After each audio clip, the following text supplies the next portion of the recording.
I've started. Hello, everybody. Welcome to another episode of FanView. Welcome to a new episode where we here to talk about the sport we love the best and talk about Premier League. A lot has happened in football. The World Cup is coming.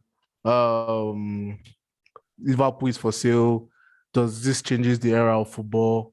So many questions to ask. I've wanted to ask my colleague right here, GB. GB, how are you doing today? Hi everyone, I'm fine. Lovely to be here. It's been a while, and yeah, hope we have a nice and exciting time talking about football and everything. Yeah, so before we go into football, we have a lot of things to talk about.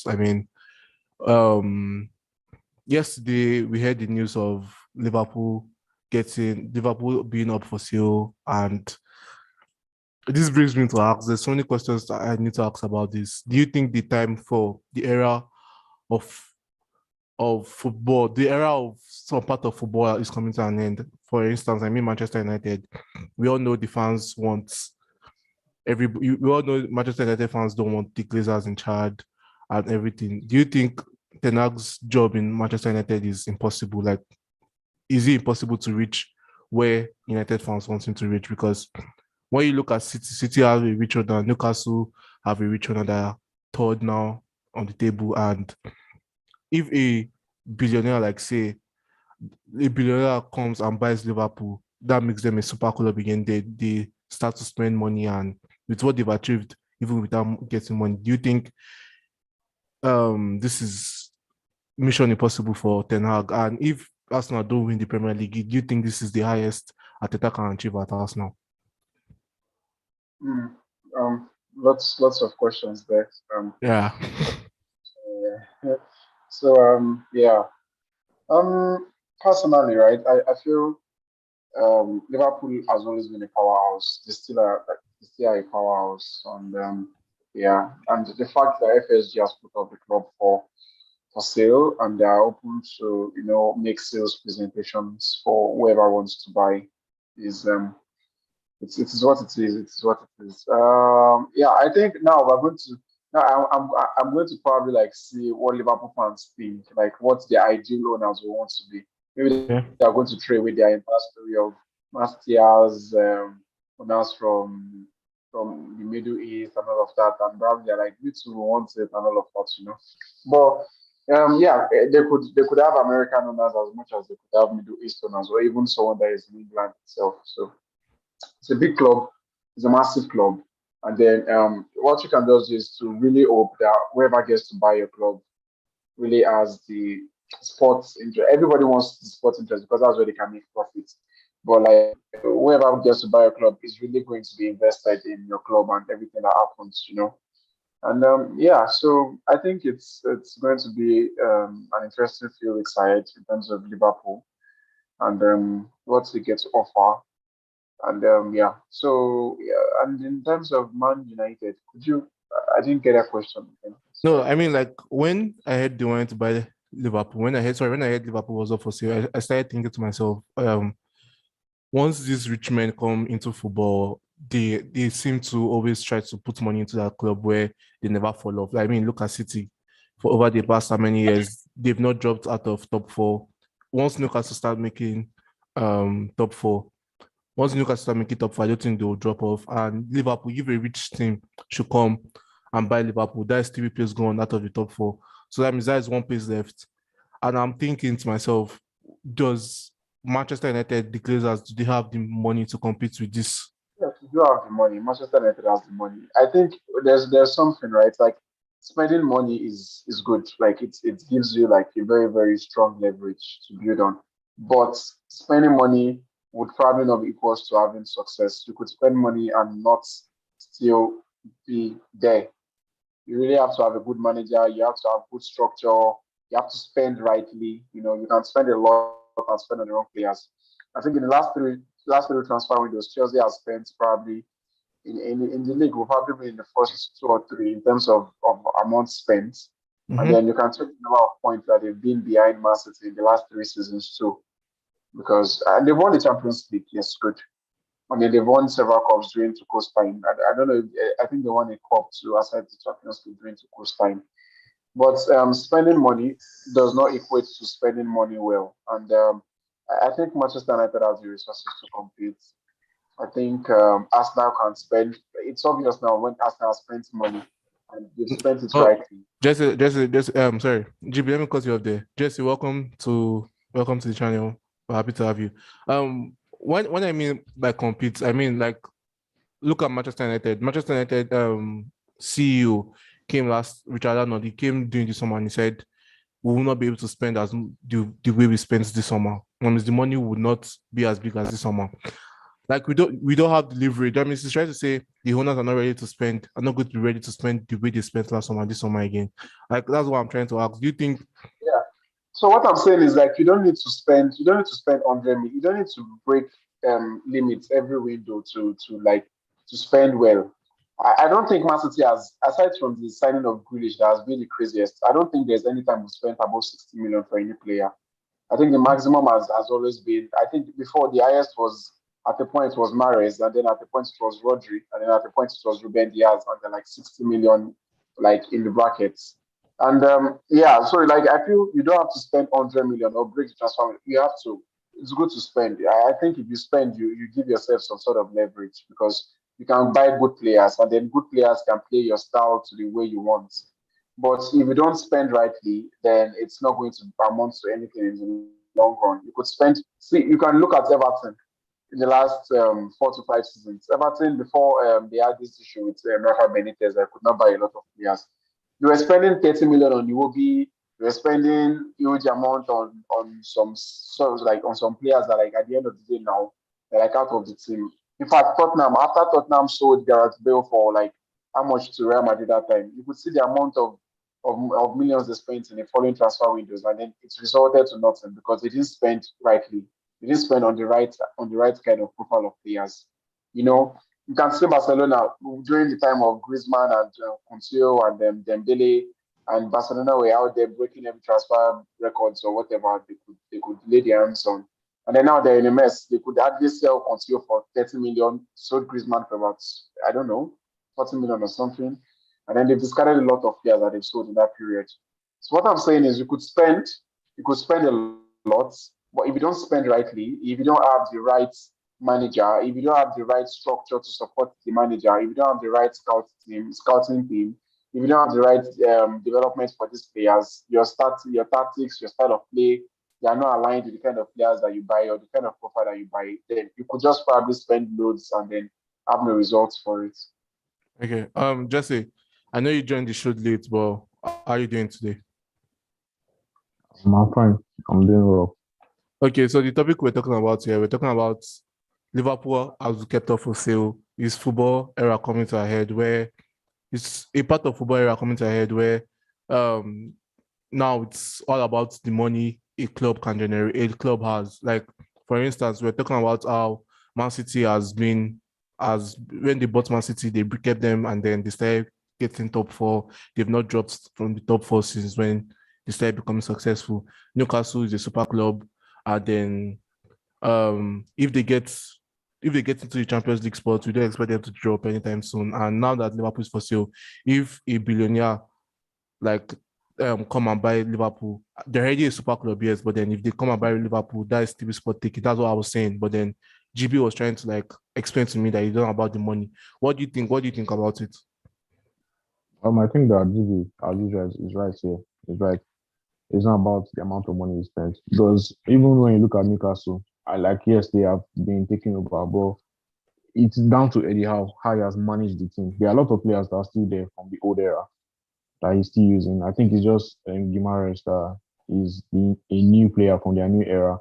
But apart from that, I don't think Isaac has played that much this season. He has been injured a lot. But those same players, those players that were there from when they didn't have money, is what he's using to break into the top four at the moment right now, and he's playing good football. So I think it's down to the manager and his style of play, not just like spending money anyhow. Because clubs have spent a lot of money and he has not yielded any profits. I hate to say it, but I think Chelsea has been one of them. Because I won't particularly say that, oh, we have wasted money, but we have spent a lot of money on players that did not bring any um how I put it, did not give us what we spent our money for. Players like Kepa, we broke the transfer record for goalkeepers when we bought Kepa, we bought Lukaku, we bought Morata. These are like 100 million, 70 million odd players, and they not necessarily yield the results that we expected from them. So I don't think it's money particularly. I think that there are a lot of things that go into success at the club. Okay. So before we go again, do you GB, I need you to answer this, and Jesse, you answer the Arsenal's one. GB, do you think it's mission impossible for Ten Hag? Do you think Ten Hag can achieve? I know it's still early in the season, but then a lot of my fans believe that United cannot win the league. No manager can win the league under the Glazers. So do you think it's mission impossible for him, or do you think let's just see how the process goes and you feel he can win the? To be honest, right, like if I were not a Man City fan right now, I would say it's going to be really difficult for you to win the league if Pep is still at Man City, because first, aside the fact that is very good and is like we all know is like world class legendary coach and all of that, and he has the players that are with him. I think Pep has enough resources. Like being close minded as a Man City fan, I don't want to like talk from a biased point of view. Pep has a lot of resources to support him, to be honest. Like it's not like probably Pep does not probably do get me this player or get me that player. But to be honest, if Pep sees the player on transfer market today and he says, I feel this player is going to be perfect for my team. I think we have enough resources to bid for anybody and get that player, to be honest. Like Yeah. being frank. So it's aside from the fact that Ten Hag also has like right now, I think Man U fans might just start to like lower the expectations. I think I've always said it, like I think he's a very good manager. I think he's going to probably take you to the right place, but you really have to be patient, like at the moment, because there are several things that are coming up at the same time, and then you really have to build a team because winning the league is way more than winning too much. You can get to beat some of these teams one off, can get to beat probably Arsenal in a game, or beat Liverpool in another game, or beat Tottenham in another match. But when you face 19 different teams, how many points can you gather from facing these 19 different teams? That's what shows how good you are in a league or not. Not by winning one-off matches. Do you get what I'm saying? So Yeah. it's possible for you to have your team and then arouse them, give them one very beautiful speech, and then you go out there, you beat a top six club, you get 3 points. But can you give that amount of motivation against Aston Villa the following week? Can you give that amount of motivation against Newcastle the next week? So like this is what makes you win a league, and then you really have to like get your entire team structure together, make sure that the support system is behind you. Winning a league is more than one transfer window. You have to have like several successful, like I'm going to put at the back, successful transfer windows, and then the players, and then the manager, and then you have luck at your side, and yeah. So there are so many things. So I think it's not a time for personally. It's not a time for Man U fans to start thinking of winning the league. How about to just get into having a good team, having a good structure, having like playing well and trying to compete for those titles or trying to be there even if they are not competing for them. And I think this applies to Chelsea too, if you ask me. I think right now Chelsea might not jump into that league. Probably like Chelsea is always a club that gets to win trophies. To be honest, like every season, at least 2 seasons, they'll win something. But the league, right? Chelsea have not won the league in a long time since Conte was there. I think that was the last time they won the league. And that shows like the difference. But they won the Champions League in that period. They won the FA Cup. Probably would have won the like so many like the Super Cup, Club World Cup. So that's what makes the league different. And so to win the league, it has to be like a combination of so many factors that you have to be in control of. And yeah, I think if Pep leaves Man City today, we are probably not going to be in the shot of winning the league like the way we are right now. But I think we're still going to compete because of the resources. To be honest, there is money, there is structure, and I think it applies for almost every other club in the league as long as they know what they are doing and they are doing it rightly. Yeah. Okay. Jesse, let's move to Ateta. Do you think if the Arsenal don't win the league this season, this is the highest Ateta can achieve, where they just compete and then, or do you think next season, give him, let's see, next season can be a season where he wins the league, or do you think this is the highest he can achieve at Arsenal? I think that this season is going to be the how will I put it?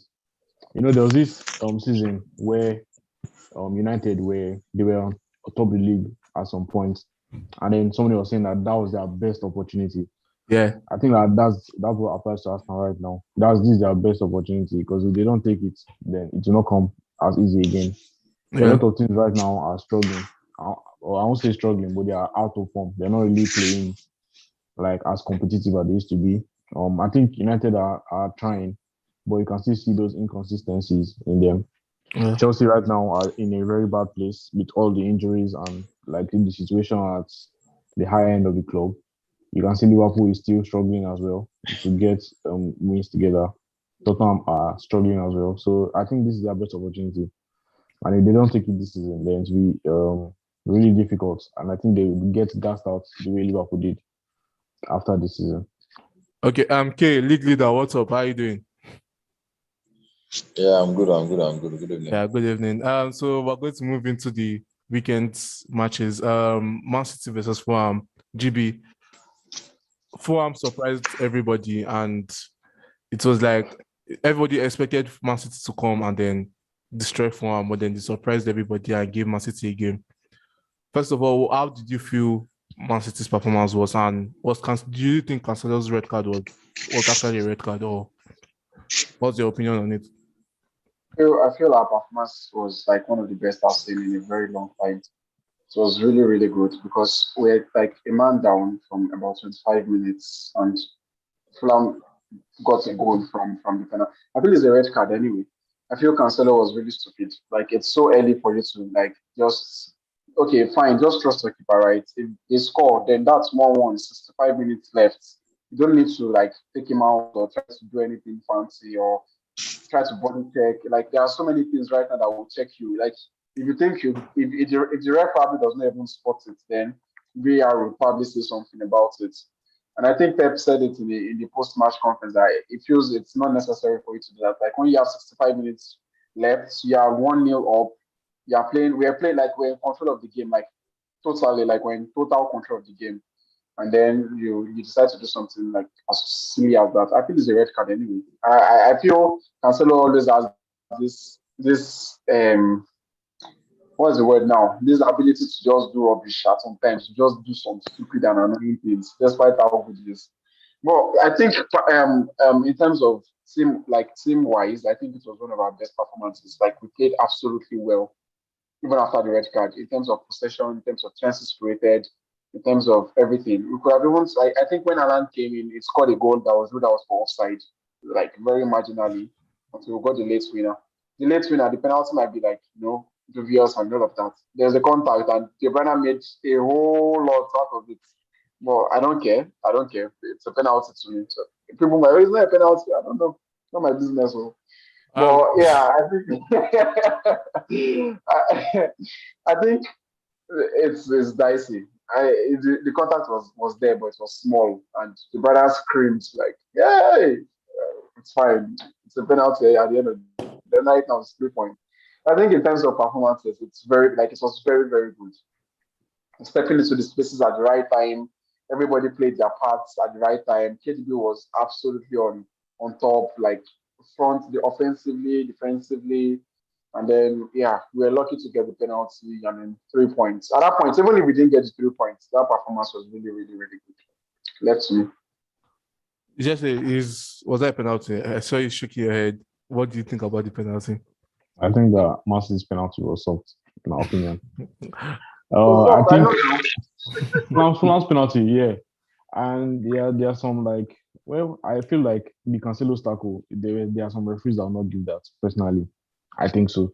In the Premier League, that's how much the game has changed as of right now. There are some referees that will not give that as a penalty or a red card, either one. Well, it is what it is. And even Haaland's penalty, it was savable. The keeper went the right way. yes, He it died the was. right It way. was. He It got was. It a was. hand to it, but well, it is what it is. I, Man City have won the I, match. And I think well, I Pep said, sorry, keep on. So, what do you say? okay. Jim, what do you say? Yeah, I said, Okay. Oh.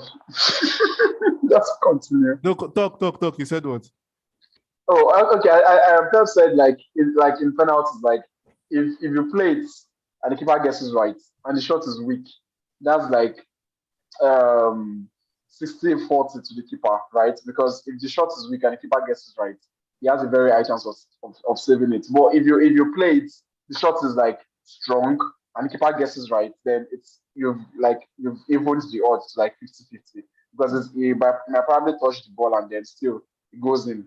I think Alan was nervous, like nervous to death because he said it in the post when he was in the interview after the match. He was like, that's been like one of the most nervous days of his life because like if you see the number of times he puts the ball and then took off and then look it up and then do like this and I Yeah. was like, shit, this guy not gonna lose this. Yeah, and I actually think there are some keepers that have said that because the power was not even as much. Like the penalty against I can't remember which club against Brighton. You could see like he was very how was the word I used? He used so much power as he was taking that penalty. But this one he was not as strong.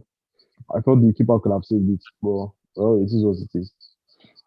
Okay. It was a nice win for Man City. I like how even when they went one man down, they were able to grind the game, and they not just go one man down. They went one man down, and the Fulham equalized the game. So it was a level playing field at that point in time. Only that Man City were playing with one man less. I know they are at this moment in time. If it was Chelsea that played that match and we went a man down, we would have lost definitely. So kudos to Man City. Okay. I mean, when this season started, you said you predicted that Fulham was going to get relegated, that it was sure for them to get relegated. With that performance against City and how they've been performing this season, have you changed your mind and how impressed have you been with Fulham? TKM. Yeah, he muted his mic. His mic is on mute. Okay, can you hear me? Are you okay? There's a pass finished. Who they call me now? Who they call me? You don't watch match, you thought it's better. Hey, can you hear me? Are you okay? Yeah, sorry. Can you hear me now? Yeah, I can hear you. Can you hear me? Yeah, a call came in. Sorry. Okay. I said you predicted that Fulham was going to get relegated this season, and with that performance against City and now they're performing this season, has your mind changed and how impressed have you been with them? Well, like I said, I think when I was saying that about Fulham, I was just being sarcastic. Okay. Because I was just talking about how Fulham are always coming and going and all that. I think my first candidate for relegation was Nottingham Forest, and they are still there. Those ones that are definitely going to relegate. But at the same time, Fulham has actually impressed me because I was expecting them to like probably be in the mix for relegation. But they have been playing well. They have been able to manage themselves. They played well against Liverpool. They were able to get a point. They played very, very well against me also. They were unfortunate to concede a 9-minute goal against me. Same thing as against Man City. So at least that is like 3 very good teams in the league, and they've had very good performances. So yeah, they have been good. Let's see where they will be at the end of the season. But they have been good. What do you think has changed from this season to the previous seasons they've been coming? Yeah, the team has they've matured. They've just matured. Mitrovic, the past seasons, always gets maybe 4 or 5 goals in the league. And he will go and get like at something in the championship. But now this season, he already has 9. So the team as a whole has improved. This team as a whole. And I think their current coach was one that took them to relegation and brought them back also. So I think they've just improved as a whole, the whole team. They've improved a lot. So that's just it. Yeah, it was Scott Parker. Yeah, it was Scott Parker. Okay, it was Scott Parker that took them to the championship. Yeah. Okay. Anyhow, but like that means the new coach has done a lot of work because normally Fulham, and again, I think they've learned their lesson because this season, the summer window, they didn't actually just go and sign a whole lot of players for signing sake. They actually made the signings they needed, and it has been helping them. Oh, okay. So that's all for Man City. Let's move to Aston Villa versus Manchester United. GB, that match, what do you think went wrong for Manchester United? Sorry, I didn't watch the match, so I can't say particularly. Okay, okay. But that I, are finished. no. I was doing the training stuff, but I read I watched the highlights, but I think the highlights is not good sufficient enough to have a lot of opinions. And I think I read one or two articles about how Emery set out to play.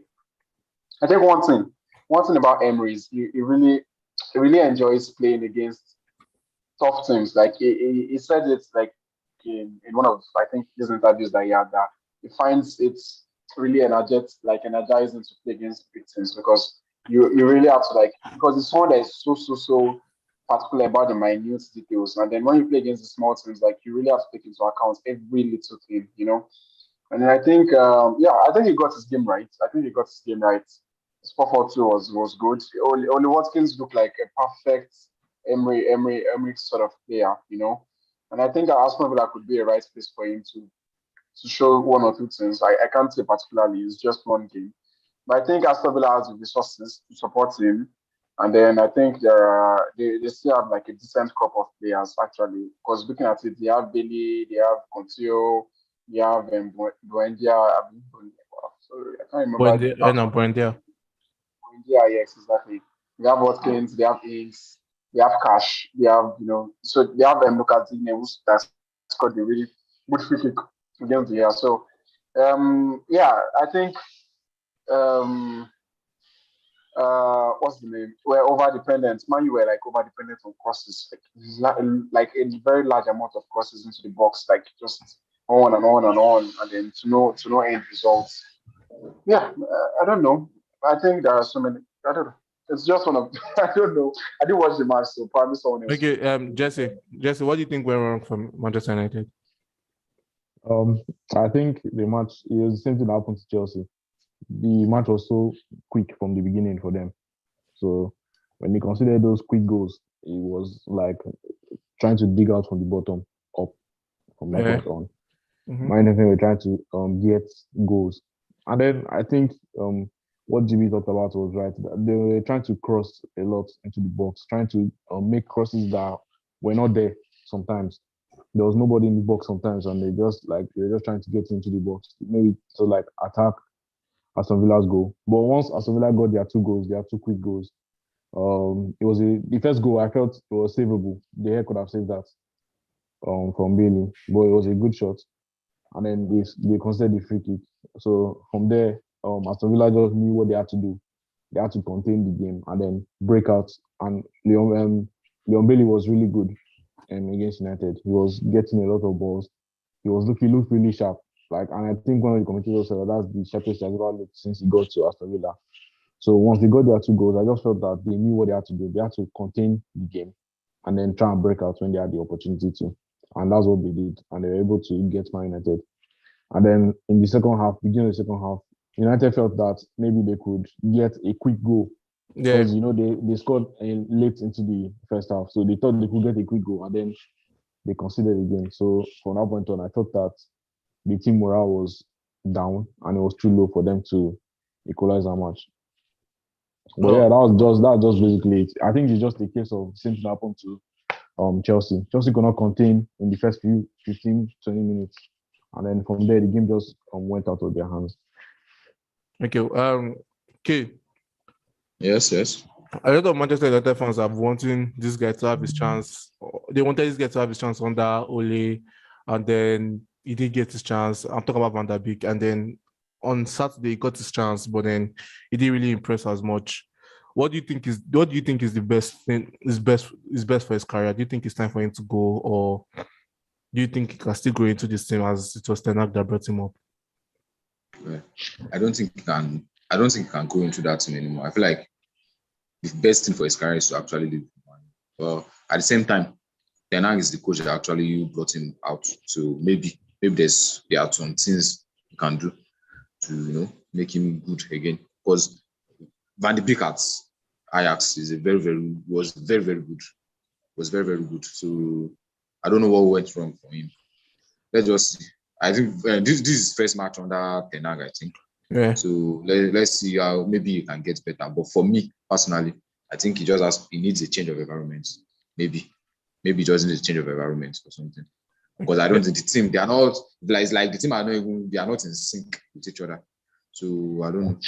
And I'll just add that I think that yesterday on Saturday, this might be very controversial, but I think United miss Bruno a lot in that match because Yeah, Bruno they did. Bruno can do rubbish sometimes, but there are some times where his rubbish will lead to something. It could lead It's to like somebody creating something. like that match on Sunday showed that he's actually like the glue holding the whole team together. Because without him in that match, man, you were just clueless. Nothing. The attack was just there. That was why I feel like that was why they were making a whole lot of aimless crosses into the box because they didn't have any other thing to do. Yeah. There was nothing else for them to do. They were out of ideas. So the only thing to just think of is crosses. Yeah. So in as much as when I want to abuse Bruno, want to bat him and all that, I feel like Man still don't have another player to bench him for. Yeah. At the moment, yes. I mean, I have to defend my boy here. He's just coming back from injury, so let's give him time. Which boy? When I became my favorite United player. Yeah, you are a magnet for useless players. You just have a way of just being attracted to useless players. From what I saw in that match, there's no way that he would bench Bruno for Van der Beek to enter into the team. No way, bro. No way. There's no way Van der Beek is going to get into that team. There's no way because it was Bruno will do rubbish. Bruno will do rubbish, but he will GB, you can't hear you. You're muted. Oh, so I'm muted on this one. Just a talk to yourself. I saw him. It was like as he was dancing. I was wondering what happened. I said, as I was saying, Van der Beek is less of like staying like in the 3-man. It's less of like floating behind the striker, you know. Yeah. And I think once to me, right, I think Martial really elevates Man United game.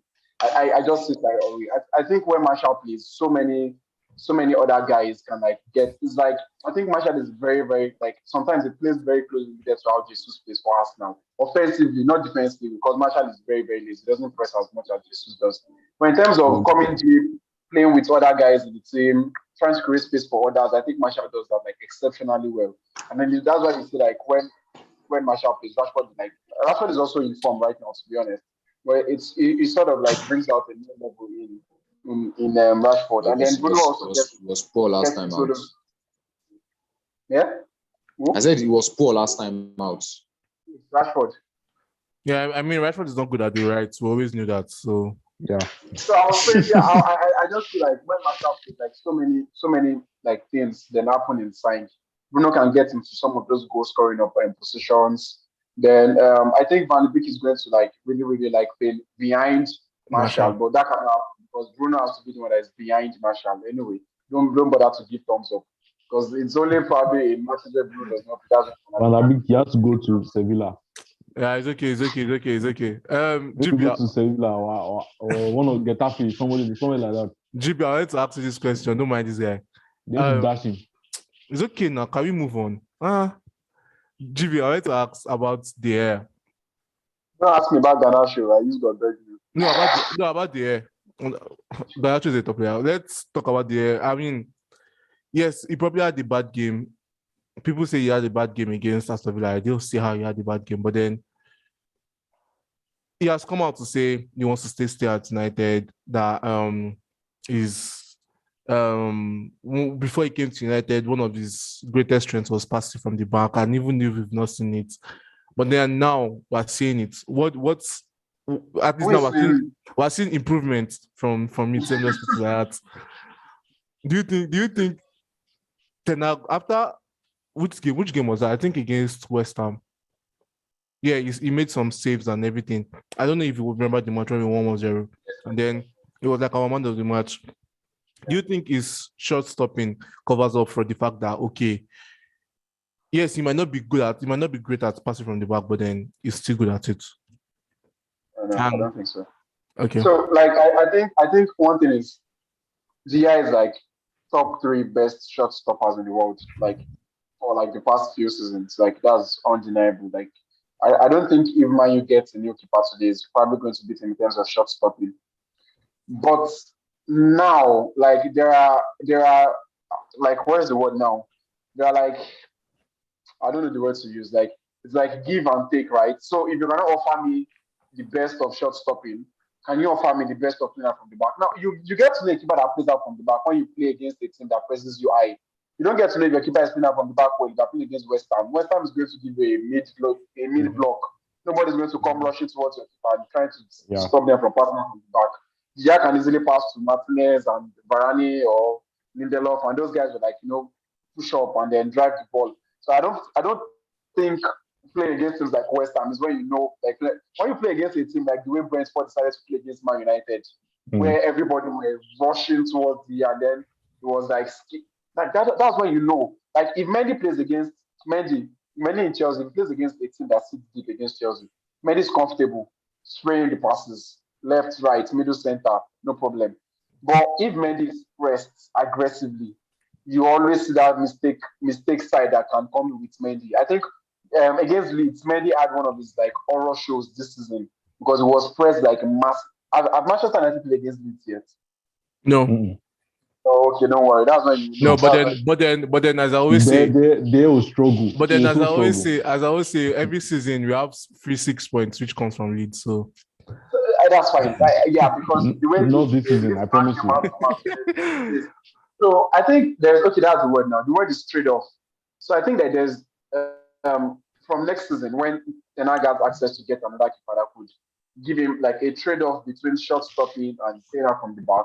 I'm sorry, but I do not see the year going to start. okay, I do okay, not see the year starting from GB, Ajax. I think GB, that wait, wait, I think okay, that okay, okay, I think that what I'll just add to the DS situation is that before a lot of keepers were good on their feet. Before that was the thing. The air was always a shot stopper, but the air could not save penalties, he could not save free kicks. But those things were not really happening then like that. It's not every match you get a free kick, and not every match you get a penalty. But right now, there's shot stopping. To me, I feel like he's a camera saver. He saves so that he come out like against West Ham.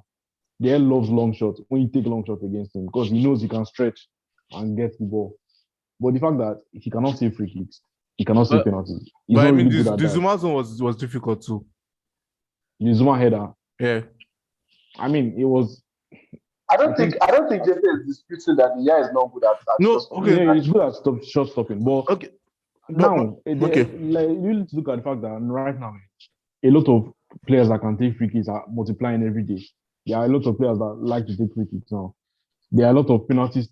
Like there are a lot of penalties because of VAR that happen in games, and the guy cannot play out from the back at the moment. He cannot do that. So those are three things that you have to cancel out for him that he cannot do well in relation to short stopping. So I feel like there are too many cons to the Hers Pro that he has as a So okay. goalkeeper. I feel like the Sorry, truth is GB, wait. Lastly on United, yeah. Before I know you're talking about the keeper, but then let's just finish on the keeper.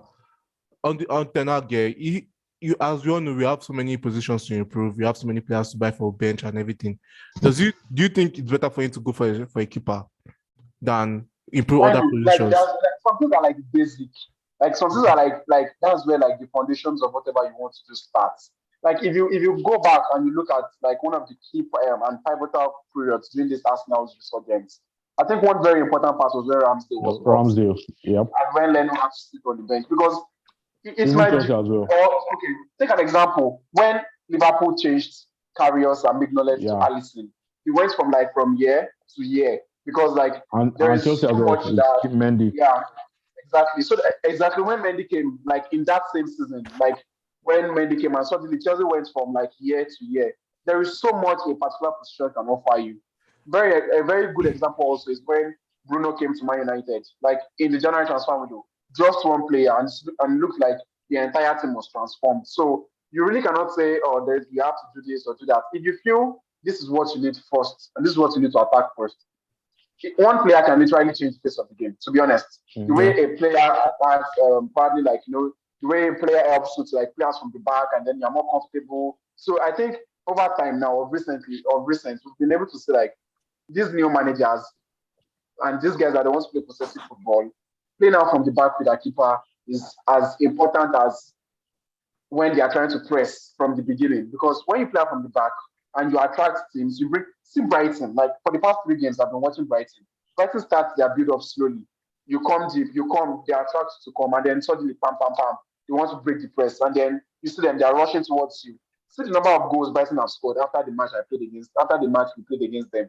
I think they scored three in their last match. They scored about 4 or 5, I think 4-3 before preceding that one. Because playing out from the back with a keeper that is comfortable and center backs that are also comfortable. That's also important. Center backs are comfortable, keeper that is comfortable. It's really like it's okay. I think one thing it does is let me just say this further. It makes the opposition really confused on how to press you. One thing is when teams are pressing Man City at times, right?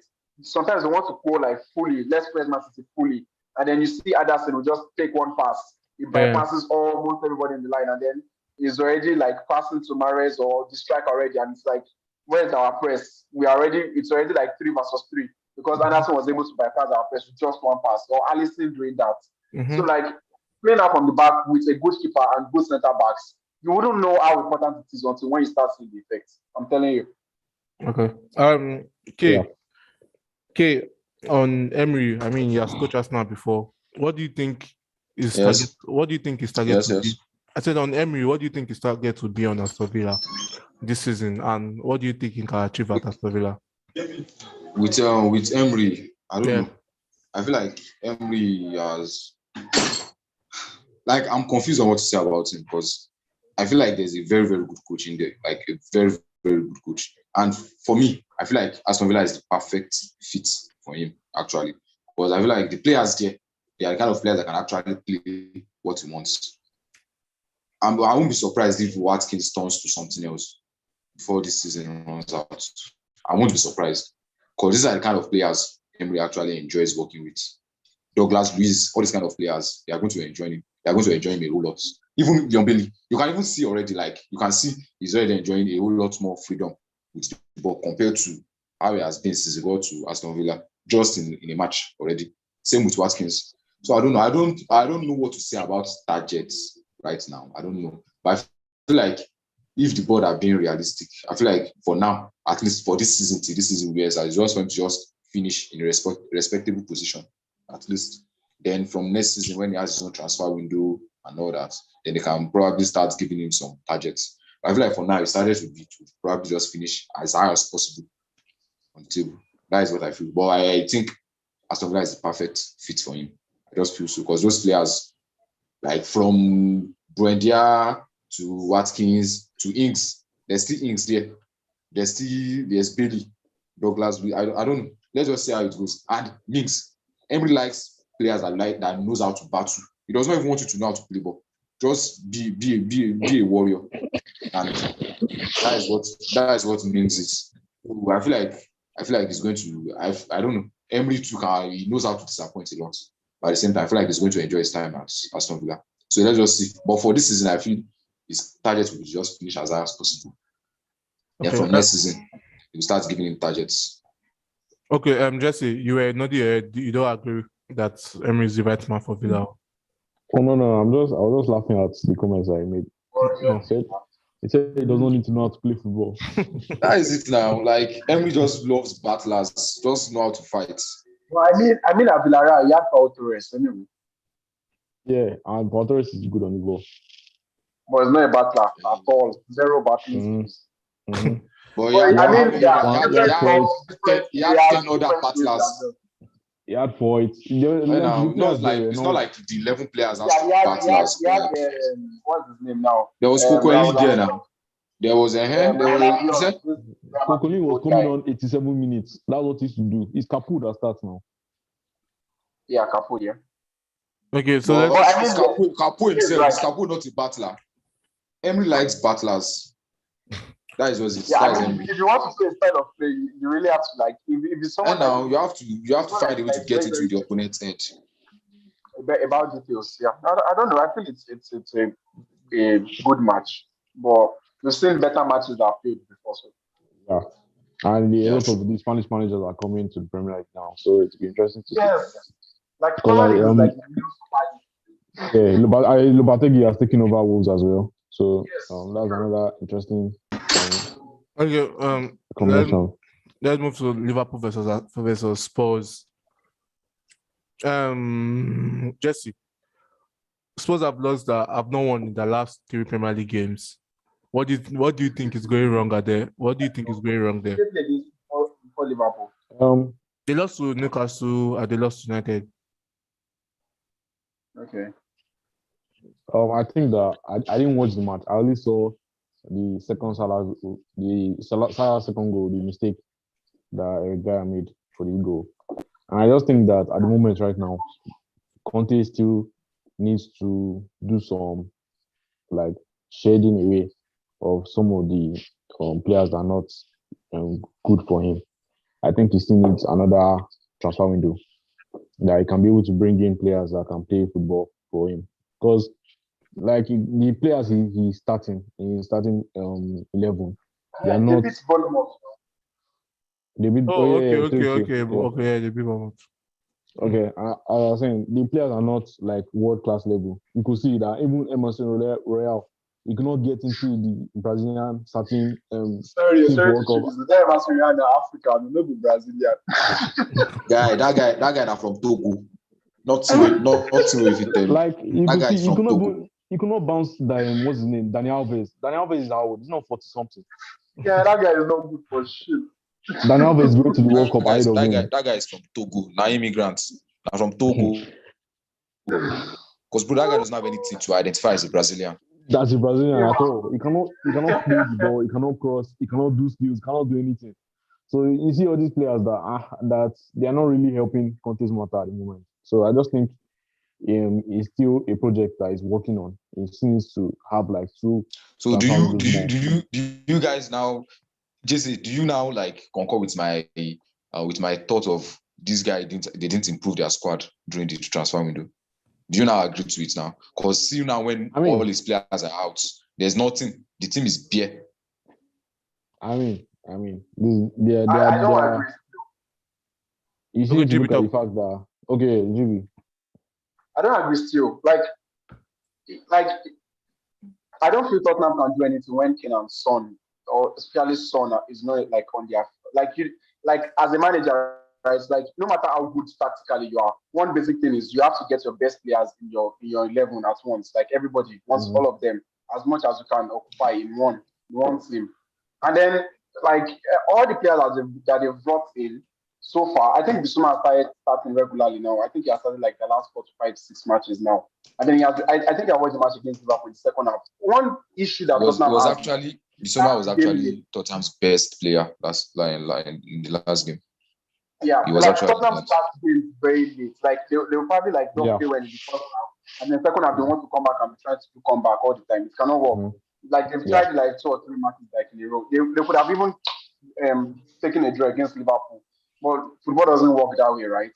But I feel if Conte is able to have his best players like on the pitch like at once, and it's not possible, right? In football, like you're not lucky enough to like have everybody fit and 100% at all times. And that is why you have to sign players that are going to improve your team. Not players just for the squad. What do you expect them to that in? Another thing with K, the another thing you need to look about is that there's still this stubbornness from Conte, I feel. Because he kept on claiming that Emerson Royal is their best at that position. But if you watch the game against Bournemouth, it was when they took him off and they brought in Perisic at right wing back. I think it was Duarte, right? Wasn't it Duarte? Yeah. No, it was Perisic he brought on as right wing back. I think it was Ryan Sessegnon played left wing back and then Perisic plays right wing back. Sessegnon started. Immediately when Perisic came on, the game changed. But all these throwback coaches, they're always very stubborn. Yeah, I feel like Mourinho stubborn. Very stubborn. Why do you think he's not playing this guy, Jed Spence? I think he's still. He already said it from the beginning. Like he said, Spence is the club signing, is not his. Conte is always straightforward now. He said it immediately they completed the signing that Spence is the signing made by the club, not him. So that guy is not going to get any minutes from Conte. A future type of player because he's still young like that. And as much as Conte is still there, that guy will not get 1 minute from Conte. I'm very sure of that. Conte is a stubborn fool. I think Conte already bought one Ugozie guy from Udin this. Yeah. Udinese. Like 19 or 20 or something. I feel it's just 19. one transfer window with Conte. Like it's just case being like really, really harsh, like extremely harsh. I'm not talking about Conte's ability to sign players or anything. Talking All about I'm the just saying is, signing. It's not even signing. I'm not going to talk about the signing is going to make in the next 3 transfer now. When Arteta was making stupid signings, signing Willian and all that, people didn't give him say, let's see what we do next season now. They were talking about the signings, like these signings are not improving the team, and that is the fact. Like, two facts can coexist. You can say, okay, yes, he has not had enough time. Agreed. But at the same time, these signings he has made, they've not improved the team. I'm not talking about him getting calm down. I'm not talking calm down. Let me finish, please. I'm not talking about him getting a player to be better than Kane or getting a player to be better than Son. But bro, there should be like, if these guys should leave the team or something, let's say an injury or something, like they should be like the performance of Tottenham, like, or let me say the way Tottenham plays and the way they are playing now, the drop is too big. That's all I'm just saying. Like, the drop off is too big because we know everybody who saw Tottenham towards the end of last season when all their players were fit, they were on fire. And this is now that they're having injury problems. The players they brought in this summer, and also now they've not just been given that vibe. Like, that's also I'm just like. Was it not Conte that bought Was it not Conte that bought Bentancur? Was it not doing Conte that? No, I'm talking about the signings made in the summer. He signed all this Bentancur and he signed them in January. That transfer is done. I'm talking about the ones. I'm talking about the ones. How many people have made difference except from Arsenal signings so far? Even Chelsea that bought all this has not made any difference. You said? Even Chelsea that bought all if Tuchel was still at Chelsea, these players probably have made. They'll probably now, because that is the change. That is different. These different coaches sign this player. Different coaches sign this player. And another coach is the one trying to use them now. So that is a different. You can't even use that in any way, bro. See Martinez at Man U. Calm down, bro. See Martinez at Man U. See Martinez at Man U. Martinez at Man U. He has been superb. That is when you see the player has improved the squad. Let's go. See Haaland at Man City. See Haaland at Man City. That is an improvement in his team. No, why would I mention? I don't. You're asking me to. No. You're asking me which players have performed apart from Arsenal players, and I'm giving you the example. Martinez has been so good for Man U. It has been so good. Haaland has been so good with Man City.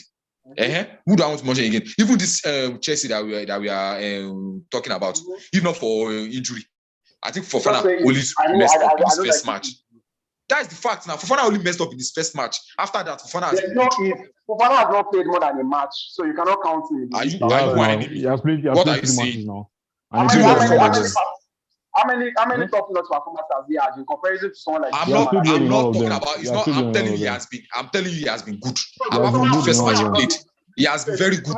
That is the fact. If Fofana is fit now, there's no way Chalobah will be playing better than him. That is the fact.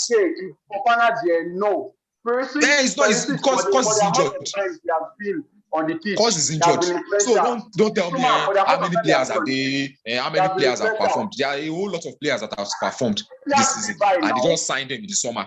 So don't like, it's like I don't even know. I don't even know what I want to call it, because the way you are able to like judge other clubs any way you want. Then when it comes to Tottenham, you are just, I don't know. You are defending them or something. Bro, two facts. You are the one always saying this, that two facts can coexist. And that's what's supposed to happen here.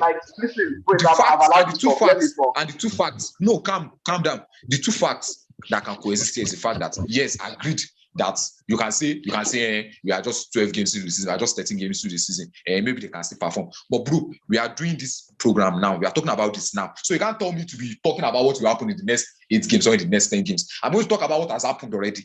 And based on what has been happening, bro, these guys have not improved the team in any way. Perisic has been good, but yes, Perisic has been in what way, guy? In what way? Everything Perisic has been doing. What has he done? Because the Suma played well or not. I'm talking about team performance. They're not going to give Conte sacking. Bro, do you even understand? Do you understand what I mean by saying these guys have not improved their squad? Do you even understand what I mean by that? That's what I'm saying. Do you even understand what it means to say these signings have not improved the team? Like, I'm not even talking about the whole team.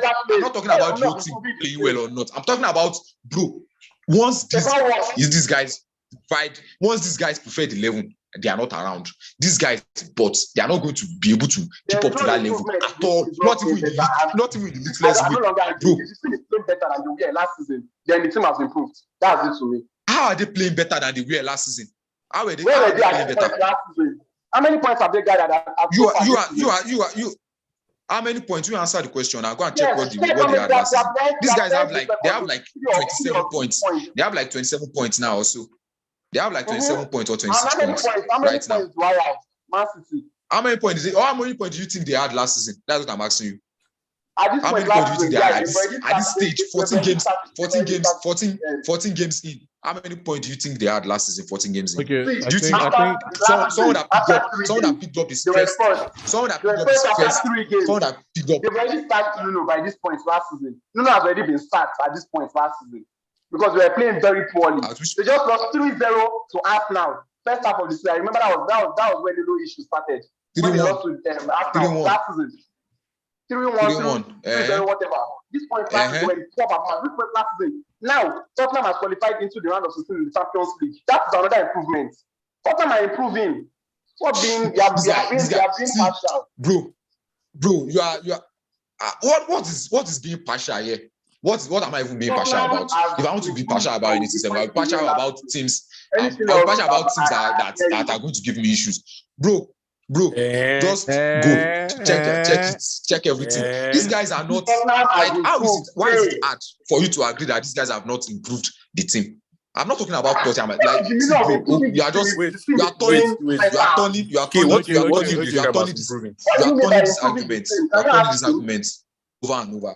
Okay. How I'm talking about here is that Tottenham, the players he signed, they've not improved the team in the sense that I think this guy is missing like 3 or 4 first 11 players that are injured now. And bro, you can't tell me you are not seeing the drop in form. You can't agree that okay, they are able to grind out results, and that is still I want to put down is still down to the brilliance of Kane. At the end of the day, Kane has been the one. That is because he's still there. But you can't talk. Kane has been the one that Kane has been no even talk that one. The goal Kane scored against Liverpool that gave Tottenham the chance of maybe we can come back is a goal from nowhere.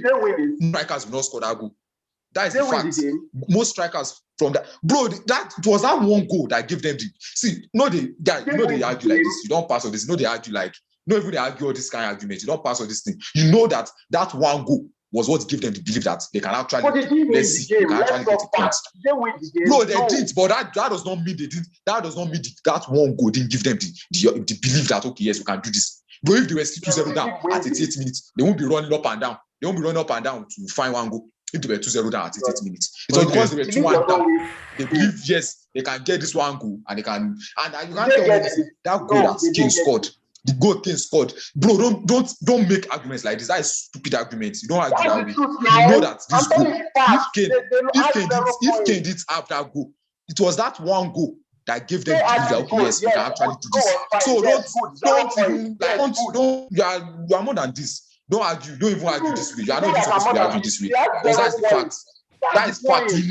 You know that if this goal didn't come in, then these people will not have the belief to go on for okay.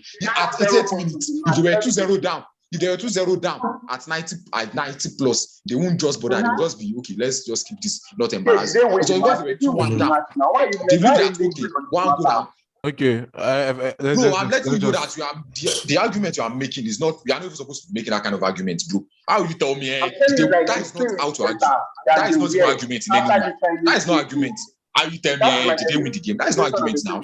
That is not argument. If that is what we want to be doing, we are not even supposed to even be talking here again. Let's just talk. This is what they played in the weekend, and let's be going on. You can't be telling me they didn't win the game. That is not why we are here. We are not here to talk about what happened. We are here to talk about what is supposed to have happened. That is what we are here now to talk about. What should have happened? What should have okay? If they did this is what should have happened. That's what we are here to talk about now. We are not here to talk about what has happened. We are not talking about Man City 1-3-1. We are not supposed to talk again now. We are supposed to just come here. Okay, Man City okay. 1-2-1. Let's be going. Why are we Can talking about what went wrong for one team? What is one team supposed to do? Why are we here to talk about that? If you have to say did they win the game? That is no argument now. You know, if Kane didn't get that one goal, for 2-1, Tottenham at 90 plus 3, they will not be running up and down. It was because they believe that okay, we just need one goal to get a point for this game. That was why they were doing all that. That is the fact. See, let's move on from this argument, Jerry. Okay, GB, talk about Liverpool. Liverpool finally beat a big team they faced this season. Apart from, okay, they beat Man City too, but like they beat a big team away from home. They've been playing well against big teams. They've been playing well against big teams. To be honest, they just beat Napoli. Napoli and probably Napoli has already like dropped the group and all of that, but they just beat Napoli. They played like very, very well at Anfield so far. And I think I listened to Robertson post-match conference, and it was like they knew Tottenham probably was like going to start the game slowly, and then so they came running out of the blocks in the first half because like that was like their best shot, like Tottenham starts a lot of games slowly, and then second half it's like they try to turn up the heat when it does not matter. At times, a lot of times, whether someone scores for them or not, sometimes they lose and they don't.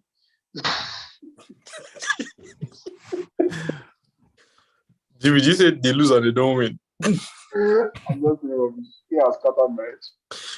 What I'm saying is, like Liverpool, I think first half I think Liverpool had like this Jekyll and Hyde performance. Like the first half performance was way different from the second half performance, But they won, and I think Klopp will be happy. I know, right? Like another big team, another win. I don't know. Liverpool is sort of looking to me like this sort of team right now that they find it like way comfortable playing against big teams. Probably because like there is more space to attack. There is less of the team sitting deep and all of that like stuff. I don't know why. I think there is more space to attack, and probably that's why. And then when you're playing against a fellow big team, it's like most of your players have like, how do I say it? So that's extra motivation now to like play better, and like the ground level, and then everything is like between the two of you. I don't know. I feel like Liverpool actually, I wouldn't say entirely deserved to win, anyways. But yeah, we're here. Like that 3 points up. Okay, Emmanuel said Man U losing was really satisfying. Inde Igbera said heated debate, and Ilegugu Oshobige said sports can't play football. Half of their goals this season have been from set piece. You can check the statistics. That's a very big one. Jesse, Liverpool won against Tottenham. Do you think Liverpool can still finish? I mean, everybody still predicted beginning of the season that Liverpool to finish second, and even with Arsenal's form, people have to be saying Liverpool can still finish second. Do you think they can still finish second? That's not problem with you now. I think So that. do you think Liverpool can finish second? Sorry. I think that it will take a miracle for them to finish second this season, because there are a lot of teams that are above them right now. But well, it's football, and you know that Klopp is used to this kind of situations, because when they had Van Dijk injured that season, it was looking like they were not going to qualify for Europe, but they still finished third or second, I think, one of them. So yeah, it is very possible for them to finish second. But even this game, sorry. Probably should just be like in the top 4. Yeah. But if we watch this game, they were not like still that Liverpool that we know, because it was a mistake that even gave them the second goal that sealed the game. And I watched the Napoli game from the beginning to the end, and even though for that Napoli keeper, that I don't know if he came to play football or he came to have fun. I don't know.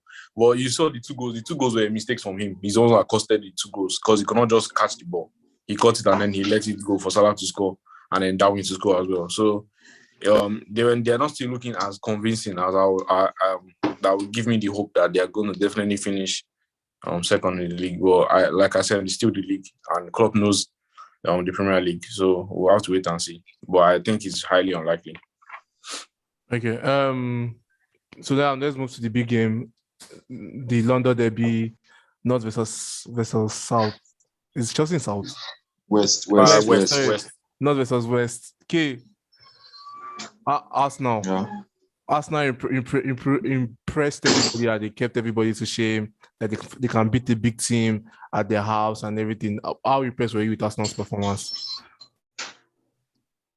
And the fact is, like, expected. The performance is actually, sorry for that. The performance is actually what I expected. Like, I expected just dominating the match from start to finish. Because before the match, I watched like 3 to 4 Chelsea matches, and I was like, bro, there's no way this team is going to beat me. Like, I know anything can happen in football, but like, I was also sure that there's no way this team is going to beat me, unless if I'm going to like be the one to like probably make it hard for myself, because I'm more confident with the ball than them. My players, like, I have individual players that can actually make things happen. I don't have a standing that's going to like run halfway around the world. It's nothing to show for it. I don't have that kind of player.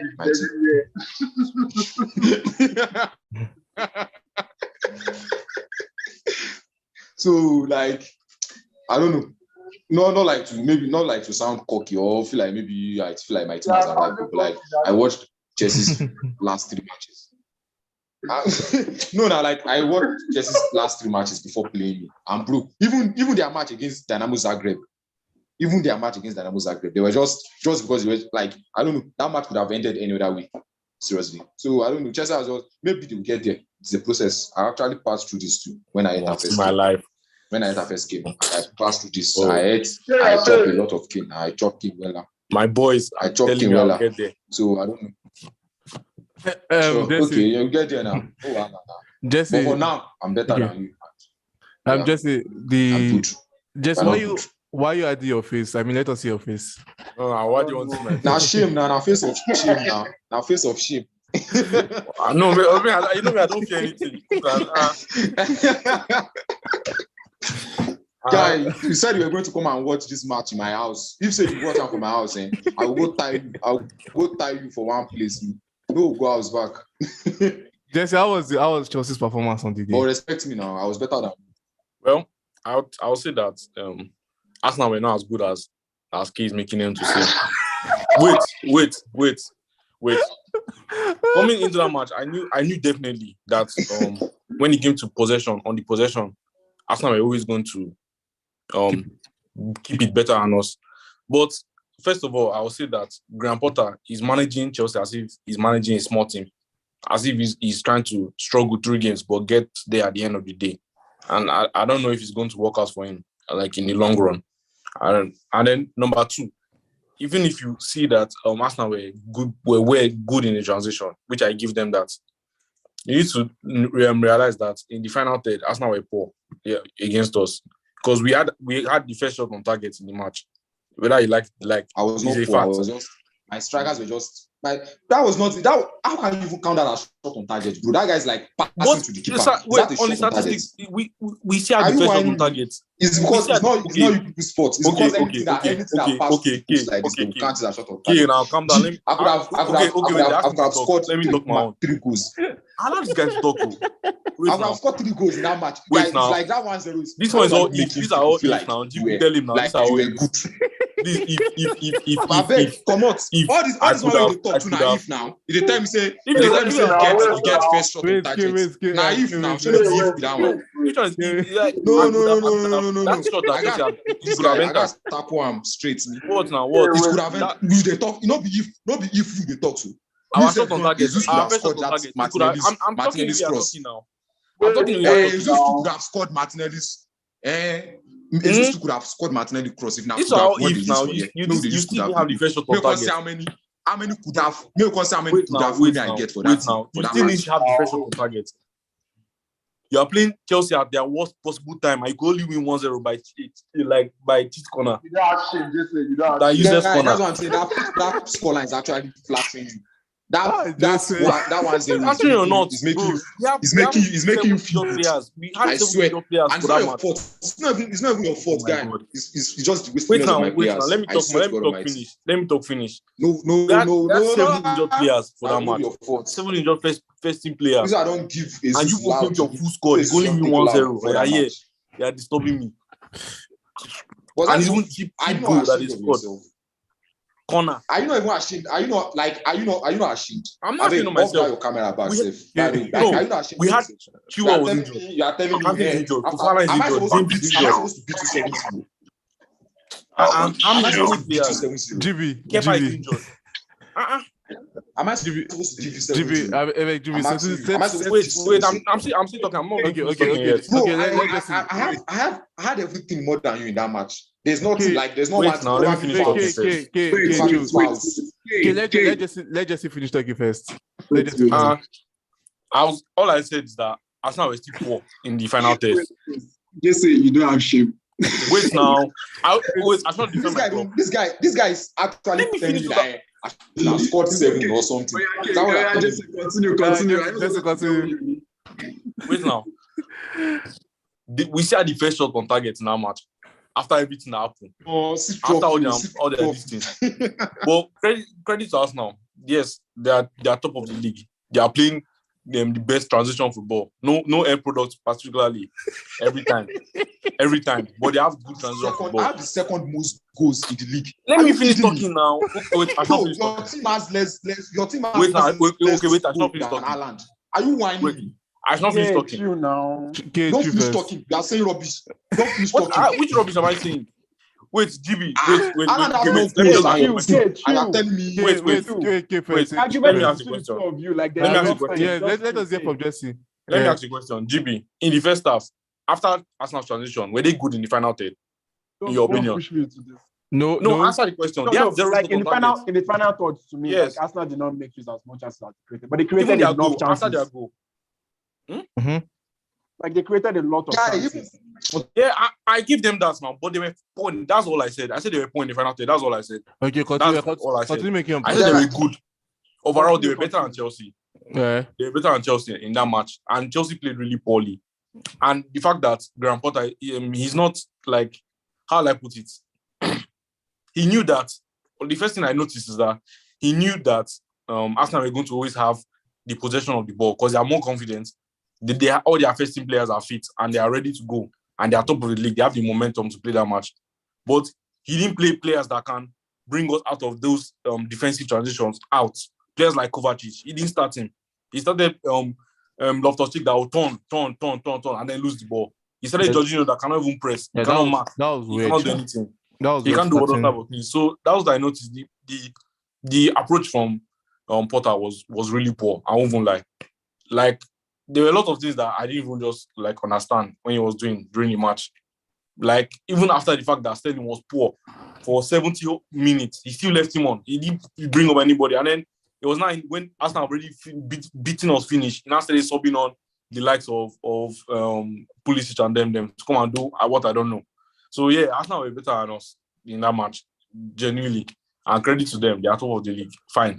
Yes. Okay, Jesse. But I'm ready for the match that when all our wait, nobody should attack me. But our main sort of attack this season is from Reece James. Reece James and Chilwell. That's what we always used to attack most of the time. So them injured, you could see that there was no form of attacking football from us. Aspilicueta is done. He's old. He's finished at the club. Sterling was playing rubbish at that same wing. Aubameyang, I don't even know. Maybe it was the fans were intimidating him or something. He only had like 4 touches in the match until they subbed him off. A lot of players were poor. The fans were intimidating him in his house.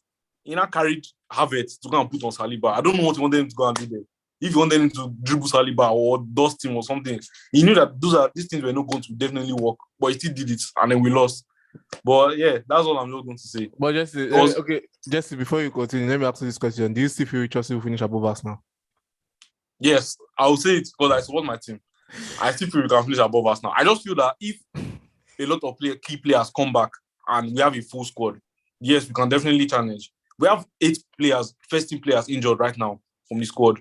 And even though you might not say these are if, it's still a fact. Who are the 8 players? Who are the 8 You have players? Kepa is Who are the injured. 8 players? Chilwell is injured.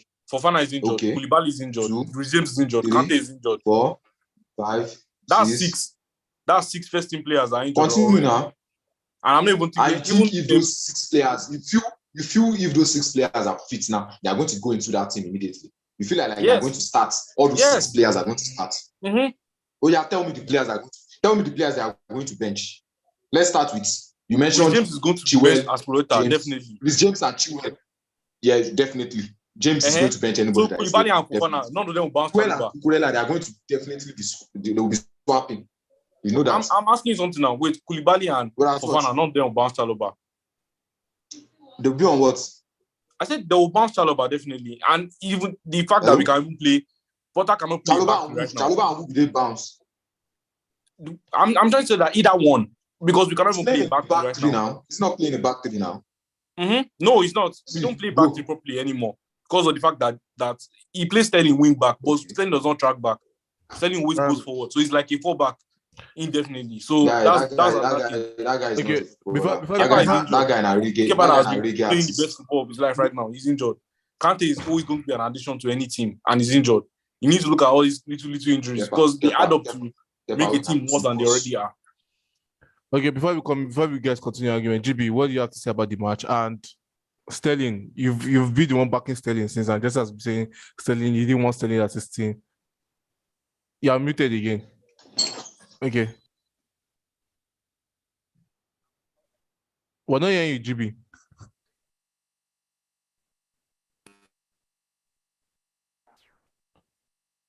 Can you talk? Can you hear me now? Yeah, we are.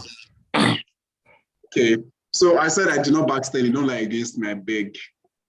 And you said you come good. You said you come good. That's what you said. You said you come good. Don't try and take back your word. I was actually backing Sterling too. Like I feel like for a player that lose a lot of chances and still get, I don't know what is wrong with him. I said Chelsea don't have people that create chances. Like I said it. Okay, I said like in terms of guys that like create chances for Chelsea, a lot of times it comes from mounts and set pieces, and then sometimes when Jorginho Ed will spark and he will do something. And who else? Reece James, yeah, creativity from Reece James and when Jorginho robs the 2 remaining brain cells to spark a pass. Well, in this match, right, I feel Arsenal have played Chelsea. Like I feel Arsenal knew what they wanted to do and they came to do it. Like and it worked fine. Chelsea, Potter had his ideas. Like I feel he wanted to like exploit the wide spaces a lot because of the way Arsenal rest defense. Yeah, so I think rest defense is like when you are in possession of the ball and then you are attacking, right? So how the rest of the players like you are positioned to do with counter attacks, and then Arsenal were like sort of. I think Arsenal rest defense was like 2-3, like 2 centre backs and then 3 because Zinchenko was playing very close to 2-3-5-2. Yeah, so 2-3-5-2. Because of that, because as Zinchenko was playing close to Partey and. So you will notice like Sterling was playing literally hugging the touchline at the right. Sterling didn't even play at the left. He played Sterling like at the right as a full-blown winger. But it didn't work. Sometimes it doesn't work. Sometimes the other team is better. And that's it. You just have to accept. I feel like that's exactly what happens. You come with a game plan, the other team is better. You lost, all well and good. That's fine. I think Jesse is right. I also think that Chelsea have they have some players that like would probably improve the team better than they are. But yeah, I also but I do not see that as a reason, no, because I feel Arsenal played them. Wait, excuse me. You know, most of Chelsea's our main chance creator is Reece James. He has our most chances created in our team. Mm-hmm. So you remove that Reece James now. So where do you now want the main chances to come from? I think that's what I said. I think like that's like the major work of the coach, to be honest. Like if someone is not there, like you really have to find another way, right? Imagine Reece James carries injury for like he has ACL, and if Potter does not play well, is Potter will be sacked, not Reece James now. So at some point, Potter has to find a solution. You know? Wait, I'm not going to blame Potter because it is Tuchel's decision not to bring back Dujon Sterling. That's one of the right wing backs that we have on loan. Which he's not that bad. He's good. He can play that position decently. But Tuchel say he doesn't want him at the club. Tuchel say he wanted Aspilicueta to stay, and Aspilicueta doesn't know anything about football anymore.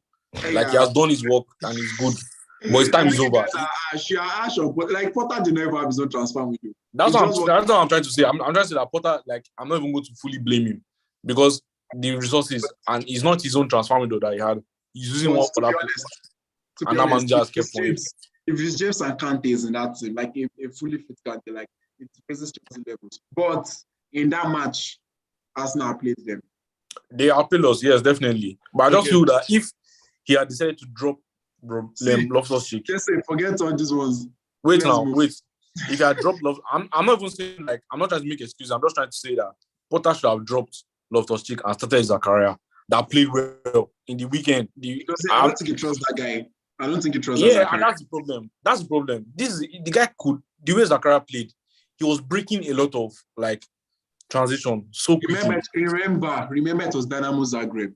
Wait, Dynamo Zagreb they're not an easy team, you know.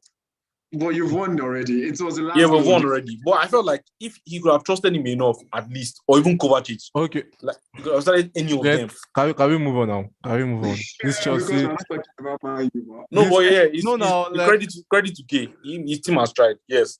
But I just know that if end of the season I don't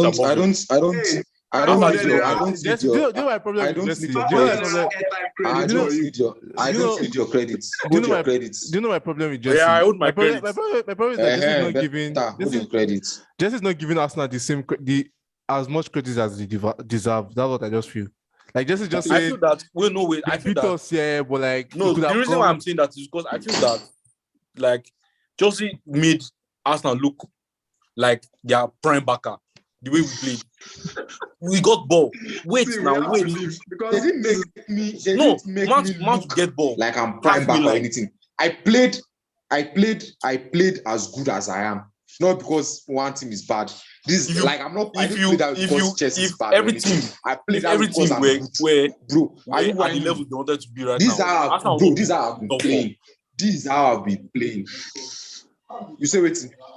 I said no. You don't say anything. Let's move on. You say wait. I said if every team was at the level they wanted to be at right now.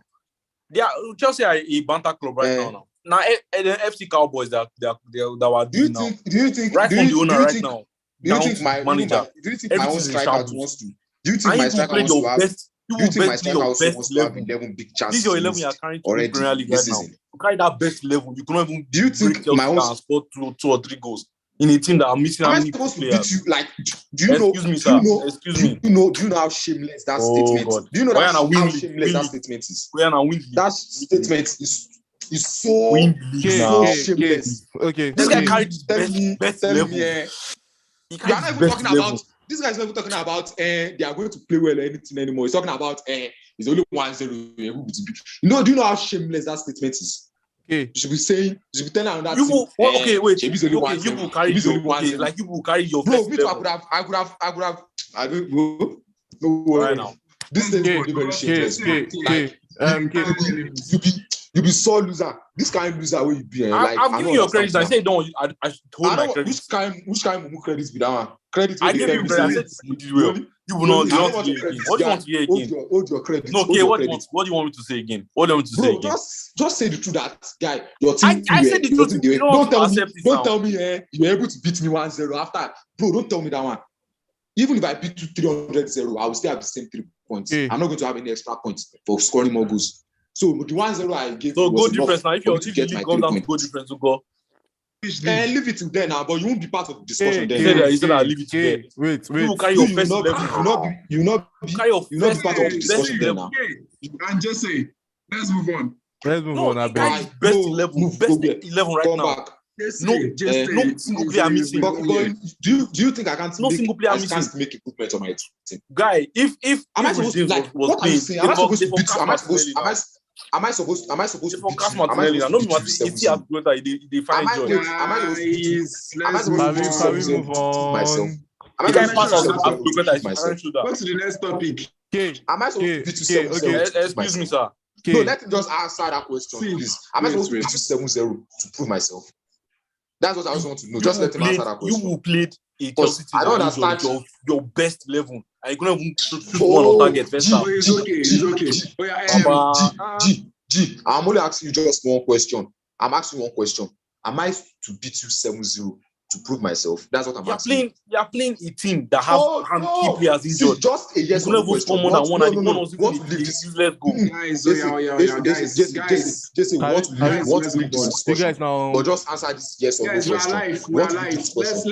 We can As in- continue after. Yes or no? Let's move on. Yes Let's or move no? on. Let's Am I move on, supposed to Abeg. beat you Let's 7-0? move on. Let's Let's move on. let's We will just not move on. answer Let's you. move on. Okay, forget this one. All This one all is all not this serious. shameless Okay, Malaga okay. boys. Okay, Cowboys. so Yeah.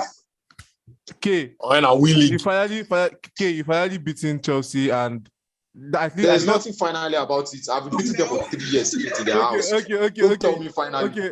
Don't So make you it feel like I've not done it before, please. okay. So you beat Chelsea now, and you've gone back to the top of Again, the put again at Okay, the back. Put you beat again. okay. So you beat Chelsea again. You've gone back to the top of the table. Are you Uh-huh. confident? Are you confident of winning the league now? No, at all. I'm still focused on the top 4. How long does it have to For take me- for you to be confident? When my top 4 is confirmed, then I will start thinking of something else. Okay.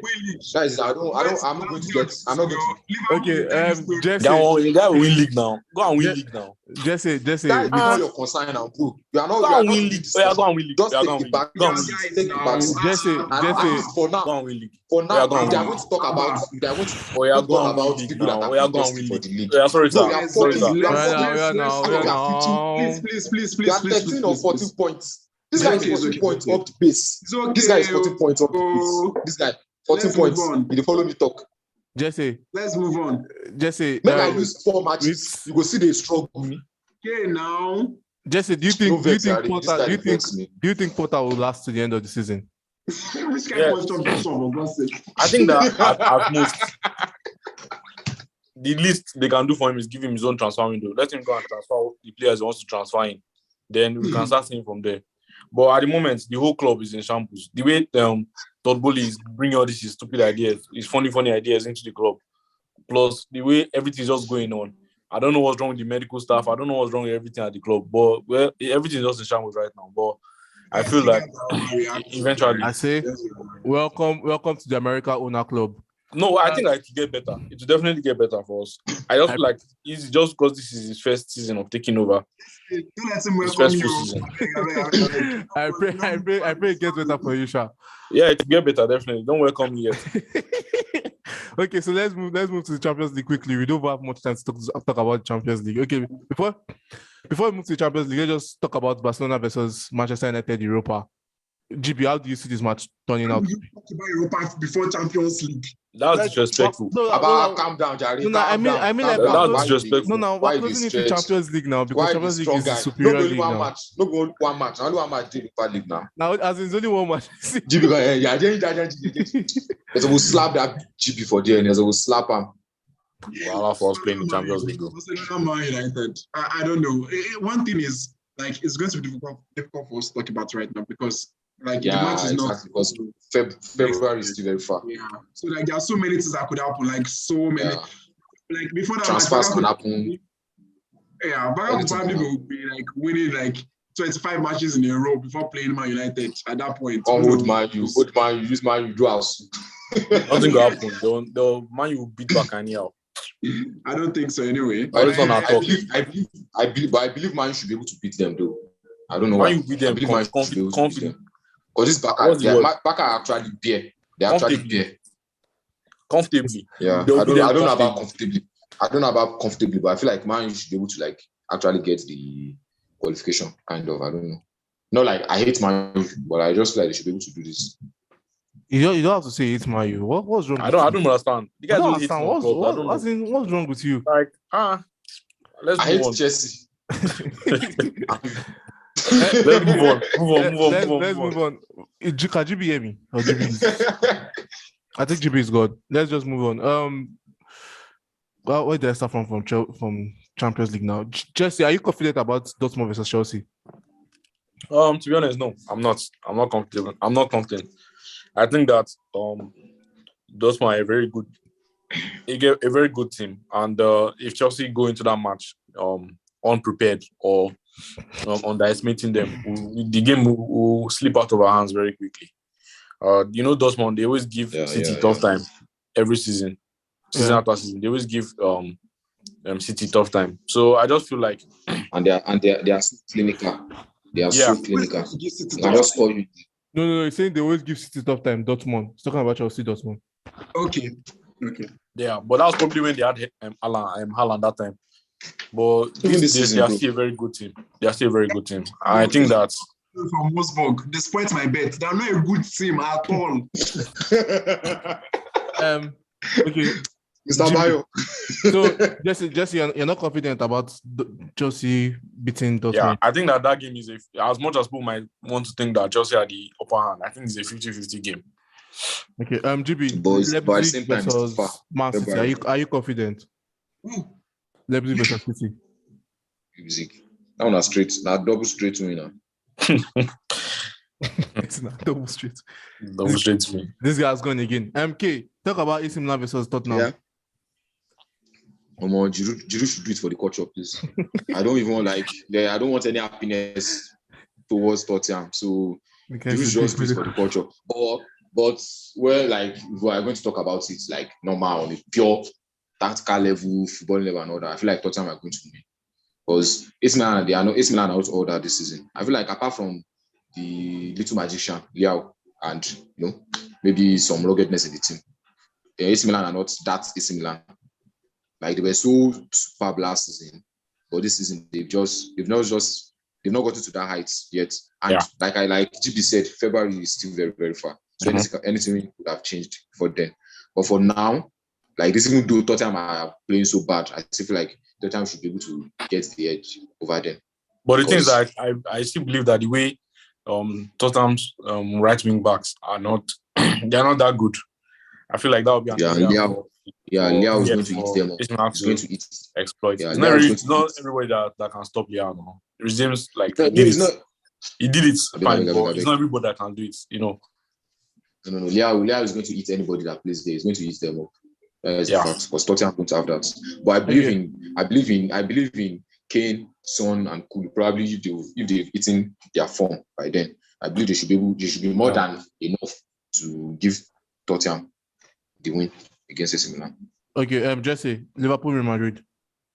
I think that this is another match that is kind of 50-50. But as much as I hate to say that, I think that Liverpool might win. I think Liverpool, over the two legs, Liverpool will be able to get past Madrid because I think they still have this anger from the last year's Champions League final that they lost. So they will come to play Real Madrid with that anger that they're the ones that knocked us out. So I think the motivation will be there for them. And Madrid are not playing as good as they were beginning of the season, but February is still a long time, as Kay said. So I feel like even as I feel like Madrid is still more than enough for you because if you watch Madrid closely this season, they've changed their style. Like they have this slow build they play. You just see Cruz and Modric doing between themselves. But if you watch the match against with the ball, and it's 1v1. Okay, did you watch the match yesterday? The match yesterday, but yeah, Madrid did not leave their house. Yeah, I did, but like I'm of the opinion. I'm of the opinion that I'm of the opinion that you can't actually compare. You can't compare the form league to that of Champions. I feel like Fulham can never drag with Man City like that in Europe. Man City will beat in blue black. Man City will beat them like idiots. So I feel like league, local match and all that. I feel like you can't. I don't know. That's just me. That's just my own belief that you can't actually compare the form someone has in the league. You can't compare it to what they play in Europe. That's just for me. I feel like for Europe, you have to talk about the pedigree of the team in Europe. That's what I just feel. Okay. K, end it. PSG versus Bayern. Okay. That is one match I'm so looking forward to. But I don't know. In as much as I want Neymar, I want Messi, I want them to win, but I don't feel like they will have enough to get past Bayern Munich because bro, Bayern has not even been good this season. They've not been good this season, and they were still able to win all their 6 matches in the group stage. 4 times against Inter and Barca. That is not a small feat. So I don't know. And the fact that they are not even that fluent with their football. Their football is not free flowing yet this season. They've just been like managing. So I don't know. February is too far. And PSG too. We can't Messi. When Messi is on that kind of form he is in, he can do and undo. So I feel like that match is kind of match whereby there's nobody can actually predict it. You can only just talk about. So I feel like for me, my maybe is that Bayern should probably be able to like edge them out. But I still also feel like the match is very, very open for anybody because PSG can odds them from anywhere. Same way Bayern can also odds PSG from anywhere. So I feel like that match is actually evenly balanced compared to the last time they met the Champions League final. I feel like this time around it's balanced out evenly. Like the two teams have all the players they need. So let's just see who the coach that will be able to, get more out of their players by then. Okay, so Jesse. I personally think that PSG will be able to. I think they'll beat Bayern personally because if you watch the games, all the games that Bayern have played, it's just the fact that chances that the other team had, they were not really making use of their chances, and then Bayern were able to. And that's why I said if now actually they are top tier. Yeah. But I mean, they might get to that. February is too far.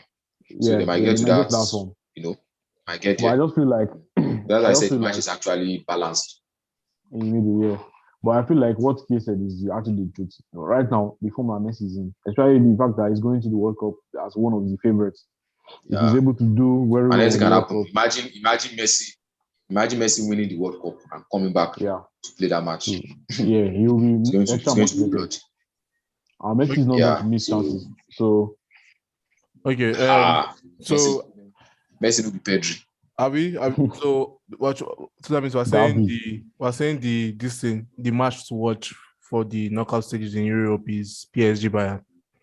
Yeah, PSG Bayern. Seriously, because Okay, I feel like in as much as people want to talk about Madrid Liverpool, I feel like we might just be disappointed because, bro, the final was so disappointing.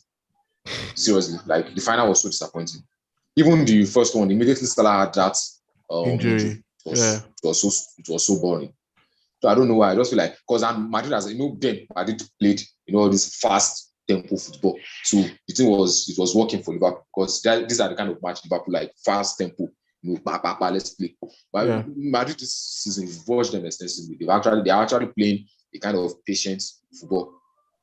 They are playing, between their defense to their midfield. You just switch it up once, bam, like this before you know what is happening. Pavard or Vinicius, they have the ball already. If you see most of their goals this season, that's always been a ball, a defense splitting pass from either Cruz or Casemiro or Chumani or it's just something like that. Like they've not been playing that kind of fast football they were playing last season. So they've changed their style a little bit. And I don't know. And Liverpool, the way Liverpool has been this season, I just feel like the match will be disappointing.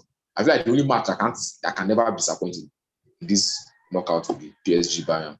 Because I feel like the PSG players feel like they have a score to settle from the last Champions League final.